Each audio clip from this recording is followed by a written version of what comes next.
Bonjour à tous et à tous, bienvenue dans cette nouvelle analyse. Aujourd'hui, je vous propose d'analyser l'entreprise Tesla. Entreprise Tesla spécialisée dans les voitures, mais pas que. On va voir tout ça par la suite. Donc, je vous propose tout d'abord d'analyser le rapport financier de Tesla, puis par la suite, regarder un petit peu les chiffres sur Coifin. Et pour finir, répondre à la question à quel prix acheter Tesla. Donc je vous propose par le rapport financier de Tesla que vous pouvez voir ici. Tesla, alors j'ai pas eu la petite recherche. Tesla, ça date de quand Tesla? Tesla, fondée en 2003, donc je vous ai dit 2003, donc ça fait déjà plus de 20 ans que cette entreprise existe, donc spécialisée dans les voitures électriques autonomes, mais on va voir que Tesla ne fait pas que ça, il fait bien d'autres choses. Donc tout d'abord, moi ce que j'aime bien regarder avant qu'on balaye le rapport financier, moi j'aime bien regarder le dirigeant de Tesla, qui est Elon Musk. Bon, tout le monde entend parler de lui, mais ce qu'on ne sait pas, ce que tout le monde ne sait pas, c'est que Elon Musk, en fait, c'est un entrepreneur né. Donc il a créé beaucoup d'entreprises. Donc par exemple, si on va sur sa page Wikipédia, euh, donc Wikipédia, on va dans activité entrepreneuriale, donc on peut voir que Elon Musk, il a été fondateur, voire même associé de plusieurs entreprises très très très connues. Donc la première c'est Zip2. Donc Zip2 c'est le concurrent de WinRAR. Logiciel spécialisé, c'était logiciel spécialisé dans la compression de documents. Ensuite, Elon Musk, il a été fondateur d'une bande en ligne qu'on connaît maintenant sous le nom de PayPal. Avant, c'était X.com, donc vous voyez qu'il y avait déjà le X qui apparaissait. La petite blague, vu qu'aujourd'hui que Twitter s'appelle X. Il est fondateur aussi de SpaceX, qui a fait le buzz ces derniers temps parce que SpaceX a réussi à rattraper une fusée en vol. Bon, et fondateur de Tesla, bien évidemment, l'entreprise que nous allons analyser aujourd'hui. Hyperloop que je connais un peu moins, mais voilà, ça doit être un projet. C'est un philanthrope en fait, Elon Musk. Pour avoir OpenAI, ChatGPT, et je crois qu'il a quitté en 2018, voilà. Twitter aussi, qu'il a racheté il n'y a pas très longtemps.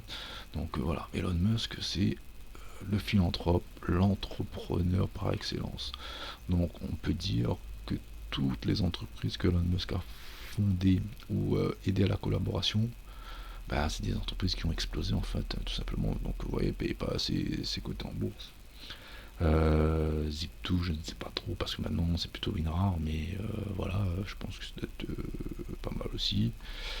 Voilà, moi je pense que OpenAI, vous voyez, ChatGPT maintenant s'explose. Et Twitter, voilà, donc tout ça pour dire que Elon Musk, chaque fois qu'il participe à un projet, l'entreprise elle finit par exploser pour faire des bénéfices, quoi. Donc si on vient sur le rapport financier de Tesla, donc dans les faits marquants qu'on peut lire ici, et on peut retrouver également un petit résumé ici. Donc on peut voir que la variation du chiffre d'affaires a augmenté de 2% cette année. L'effet marquant, on peut voir qu'il y a une baisse de la marge opérationnelle de 1,6 milliard, reportant ainsi la marge à 6,3. Donc très important de le noter. Quand tout à l'heure nous allons faire une analyse financière, on va voir ce que Coifin nous donne comme marge à comparer au premier semestre. Donc là c'est bien le rapport du premier semestre 2024 qui est mis en rapport avec le premier semestre 2023. Donc on peut dire aussi comme fait marquant qu'il y a un flux de trésorerie disponible de 1,3 milliard en plus, une augmentation des liquidités du fait de notamment une diminution des actions Tesla, et aussi un fort investissement dans l'IA. Il est à noter aussi un fort accroissement des activités de stockage et de production d'énergie. Et aussi, comme fait marquant, Tesla nous dit que le Cybertruck, la voiture un peu emblématique de Tesla, est le pick-up le plus vendu aux États-Unis. Voilà, au troisième trimestre. Nous pouvons voir également, si on s'adresse un petit peu plus près des chiffres du premier semestre 2024, donc les baisses de vente de voitures, qui est l'activité principale de Tesla, a diminué de 7%. L'activité de stockage et de production d'énergie a augmenté de 100%, donc c'est plutôt pas mal. Et les autres services, ce qui a un peu d'IA, un peu d'investissement aussi, parce que comme vous le savez, Tesla a pas mal de bitcoin aussi dans sa trésorerie, donc tout ça, je pense, ça va représenter plus 21%. Alors passons un peu sur le... Alors je peux pas balayer tout le rapport financier. Voilà, je vous ai fait un bref résumé de ce qu'il dit là-dedans. Après, si vous voulez plus d'informations, n'hésitez pas à lire, hein. Voilà, le rapport financier. Après, il est en anglais, mais bon, au jour d'aujourd'hui, on a facilement à notre disposition des outils de traduction. Donc voilà. Si on regarde Tesla d'un peu plus près sur Coif, hein. Alors, on peut voir que sur 20 ans, là j'ai mis All, on est sur 20 ans. On peut voir que le chiffre d'affaires de Tesla n'a fait qu'augmenter. Ça n'a fait qu'augmenter, ça c'est très très très positif. Alors, attendez, je vais commencer à noter parce que sinon on va plus s'en souvenir. Donc on a dit Elon Musk, direction.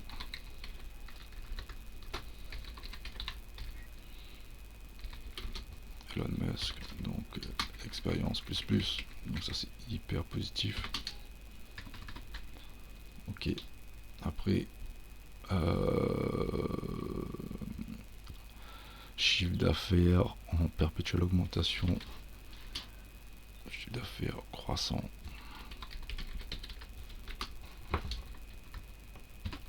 c'est positif.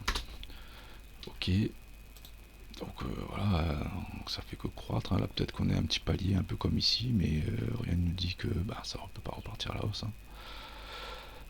Après, en ce qui concerne la marge réalisée par Tesla, donc on peut voir que la Tesla fait 13%. Cependant, comme j'ai dit tout à l'heure, de bien noter par rapport au rapport financier, ils estiment que le chiffre d'affaires, le bénéfice peut être réduit à 6,3%. Voilà, vu les chiffres de vente, etc. Donc là, 13%, voilà, on va voir comment on ajuste ce chiffre là, mais c'est plutôt 6,3 qu'il faut lire. Ok. Donc après, en ce qui concerne la dette, donc on peut voir que la dette de Tesla est positive, c'est-à-dire qu'ils ont un excédent de trésorerie, ils n'ont pas de dette, ils ont un excédent de trésorerie à 19 milliards, 19,52 milliards. Donc c'est plutôt très très positif. Habituellement, les entreprises ont de la dette. Là, on voit que Tesla n'a pas de dette. Non seulement Tesla n'a pas de dette, mais ils ont un excédent de trésorerie. Ça, c'est super positif. Donc, j'ai oublié de le faire. Je vais calculer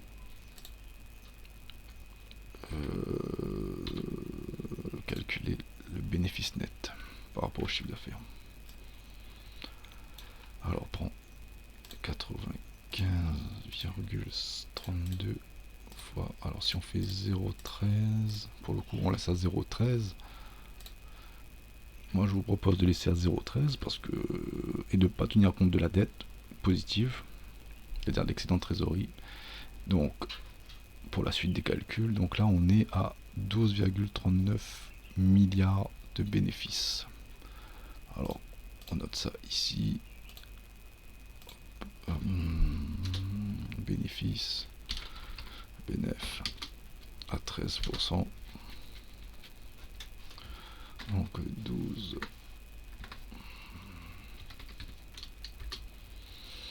bénéfices.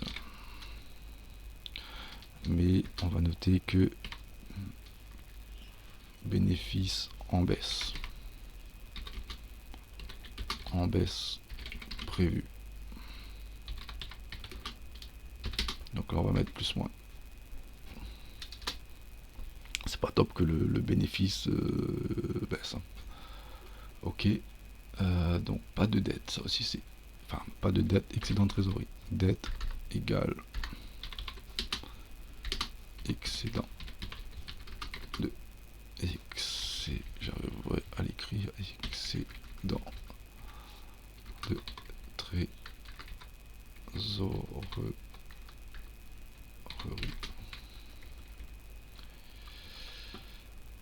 Ok, donc ça c'est plus. Trésorerie. Ok. Bon, ça c'est. Donc là on a noté l'excédent de trésorerie. Donc ça c'est très positif. Alors alors le cash flow je regarde même pas parce que si on a un excédent de trésorerie de 19 milliards, donc le cash flow en fait donc là on peut dire qu'en fonds de roulement on a 19 plus 1,72, donc pas de dette, un fonds de roulement au-delà de 20 milliards.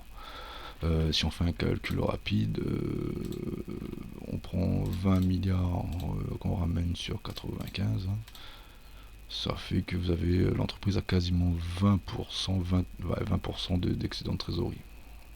C'est hyper positif. En sachant que l'entreprise investit à droite à gauche, hein, notamment dans l'IA, dans le Bitcoin, etc. Voilà. Maintenant, à quel prix acheter Tesla?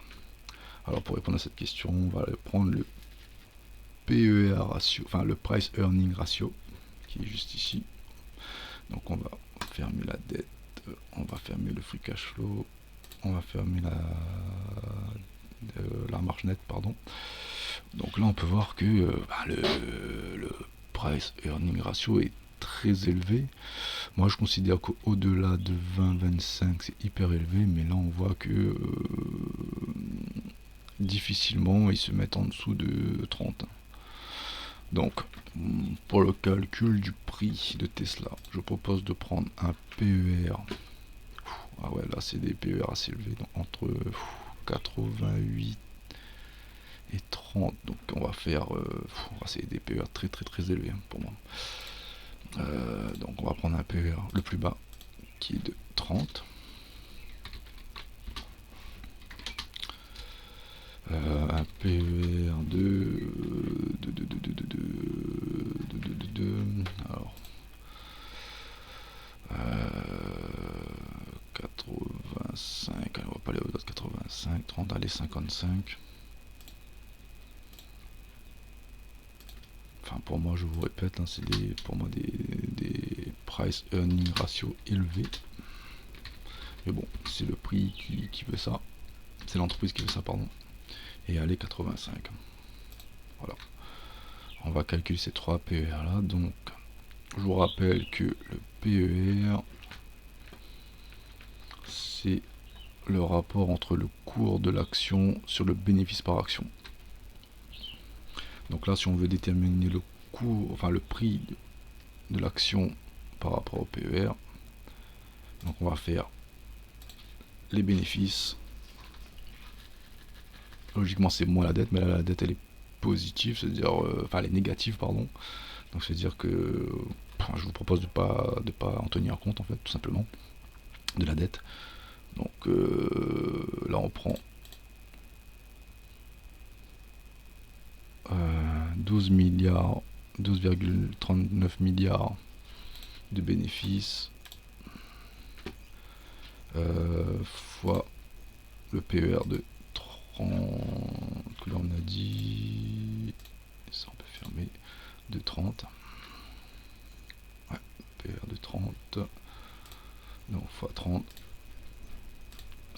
divisé, on va chercher l'information, le nombre d'actions en circulation. Hop. On est à attendez, on va passer en weekly. 3 milliard, ok, 3,19 milliards. Donc on divise par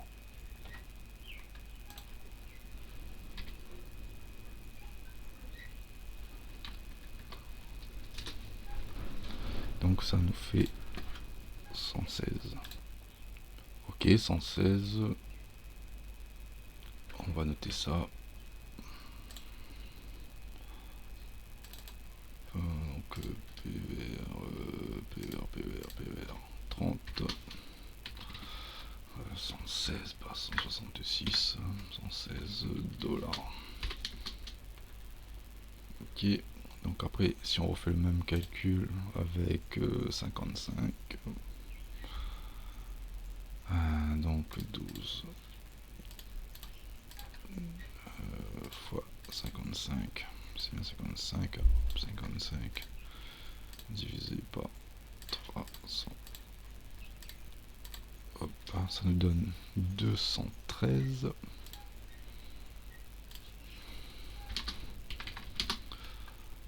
Alors, et pour 85,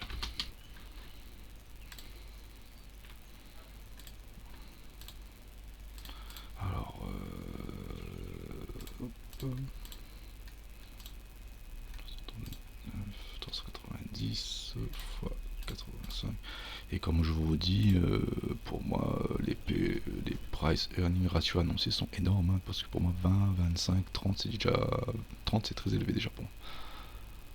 Divisé par le nombre d'actions, c'est pas ça, c'est 3. Ça nous fait 330. Donc pour un PER de 85. 330 dollars. Ok, donc je vous propose de faire apparaître ces prix-là sur le graphique. Donc le nombre d'actions en circulation, ça on peut fermer. Hop.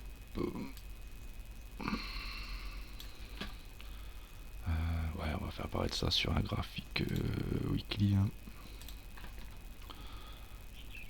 Donc alors 116, comme vous pouvez voir, il n'y a pas si longtemps que ça, enfin l'année dernière, il y a un an on était, allez hop 116, donc ça on va mettre ça en vert, hop, après 213,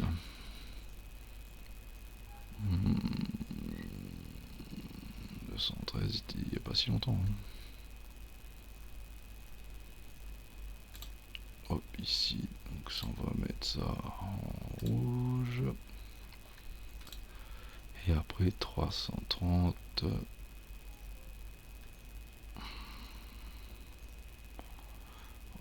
grosso modo ici, et on va mettre ça en violet. Bon, voilà un peu nos prix en fonction des price earning ratio.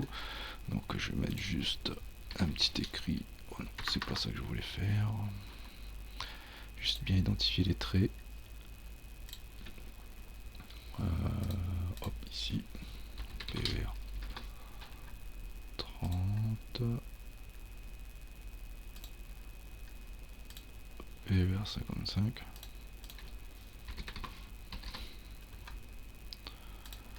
Et ici, PER. Donc vous voyez bien que c'est des prix sur lesquels Tesla a travaillé. Hein, donc voilà. Que ce soit un PER 30 ou un PER 55 ou 85, donc peu importe vos convictions sur Tesla, ben voilà un peu les prix. Et Tesla travaille bien dans ces prix là. Donc il y a des opportunités, c'est ça que je veux dire. Donc voilà, ok.